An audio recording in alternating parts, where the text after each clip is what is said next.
राधानगरी तालुक्यातील कसबा तारळे जिल्हा परिषदेसाठी अरुण डोंगळे गटाकडून अमृता अरुण डोंगळे यांनी निवडणूक लढवावी आणि दिवाळीच्या निमित्ताने लाडक्या बहिणीला गुलालाची ओवाळणी देणार असल्याच्या भावना डोंगळे गटाच्या कार्यकर्त्यांनी व्यक्त केल्या।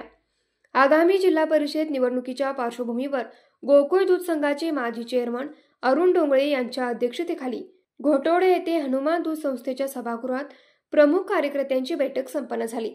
राधानगरी तालुक्यातील कसबा तारळे जिल्हा परिषदेसाठी सर्वसाधारण महिला आरक्षण पडलं आहे।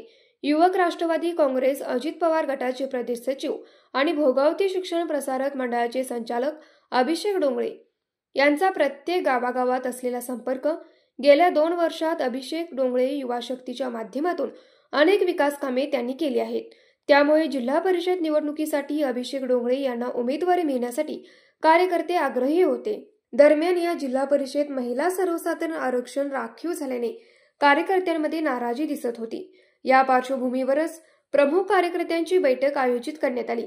या बैठकीत अनेक मान्यवरांनी ही निवडणूक कोणत्याही परिस्थितीत लढवायचीच आणि नेते अरुण डोंगळे यांच्या कन्या अमृता अरुण डोंगळे यांची उमेदवारी जाहीर करावी असा आग्रह अरुण डोंगळे यांच्याकडे केला। तसेच तात्काळ निर्णय जाहीर करावा, आम्ही निवडणूक लढायला तयार असल्याचंही कार्यकर्त्यांनी सांगितले।